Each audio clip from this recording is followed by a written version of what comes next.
L'Association des cheminots du Gabon, née en 2023, ayant plus de 400 membres reconnus dans le fichier du secrétariat général, ne cesse de se faire une place dans l'environnement associatif. C'est face aux enjeux de la Ve République que l'Association des cheminots du Gabon a fait l'actualité une énième fois devant sa base lors d'une assemblée générale le 21 juin 2025 devant la presse. C'est depuis 2023 que nous avons créé cette association. Nous avons amorcé nos activités en 2024, dès que nous avons eu notre récépissé pour nous permettre d'exercer. Et je pense que nous allons mutualiser nos efforts pour atteindre les objectifs que nous nous sommes assignés. Nous sommes à plus de 400 membres aujourd'hui.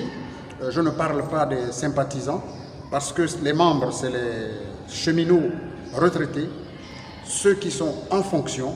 Il y a nos enfants, il y a nos femmes, c'est la famille cheminot que l'association organise ce matin avec pour objectif de faire le point aux différents adhérents sur les activités que nous sommes en train de mener. Et les principales revendications, c'est notamment la prime, l'indemnité transactionnelle, où notre avocat est déjà saisi pour pouvoir commencer à instruire le dossier devant les juridictions compétentes. Il est question pour notre association de voir quelles sont les activités que nous allons mener très prochainement. Nous avons parlé également des polices d'assurance pour nos adhérents, assurance décès, assurance vie, assurance maladie. Nous allons également parler de la création de notre société. Nous avons mis en place une société des métiers du chemin de fer. C'est une société qui va se mettre au service de la nation, au service des autorités, pour que nous puissions apporter notre expertise en matière ferroviaire. Ça voudrait dire que nous n'aurons plus au niveau du Gabon seulement l'expertise extérieure, mais que les autorités gabonaises ont maintenant un vivier dans lequel ils peuvent venir puiser l'expérience en matière ferroviaire, que ce soit dans l'entretien, dans l'exploitation, dans le contrôle du chemin de fer. Nous sommes disposés, parce que le moins âgé parmi nous, c'est 20 ans minimum d'expérience ferroviaire. Donc nous voulons mettre tout ceci à la disposition de l'État gabonais pour que désormais cet État gabonais puisse compter avec les dignes fils de son pays pour apporter leur contribution au développement du domaine ferroviaire en République gabonaise. La principale revendication, c'est l'indemnité transactionnelle.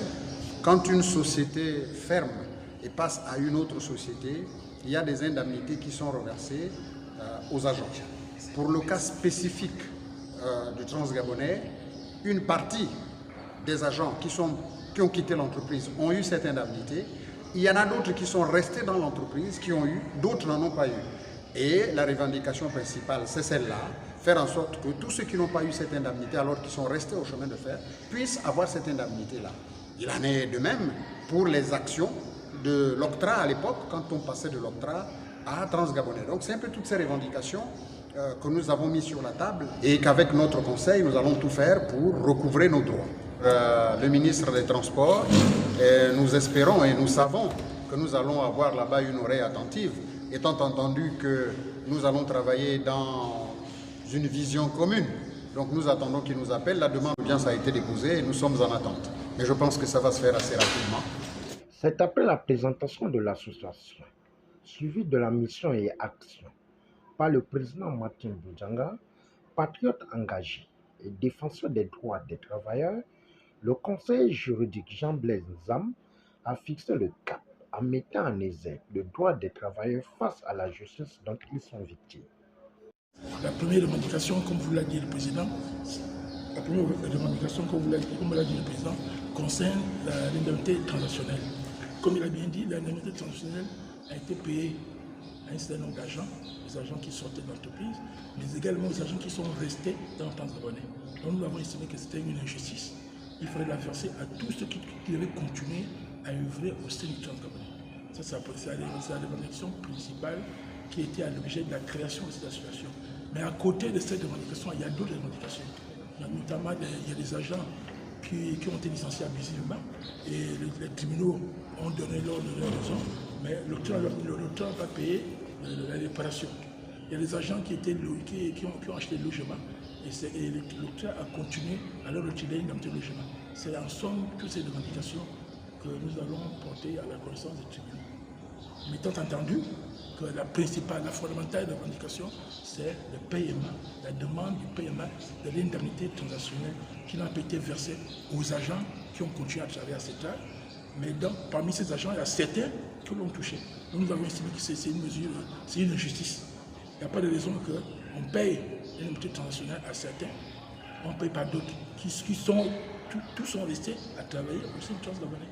Donc, nous avons, je ne sais pas si je vais anticiper votre question, nous avons saisi notre avocat, nous lui avons fait présenter un mémoire sur l'affaire, et il a fait une lettre au ministre du Transport, la marine marchande, pour tenter une négociation.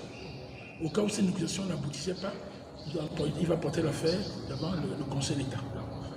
Et donc nous attendons la réaction du ministre du Transport.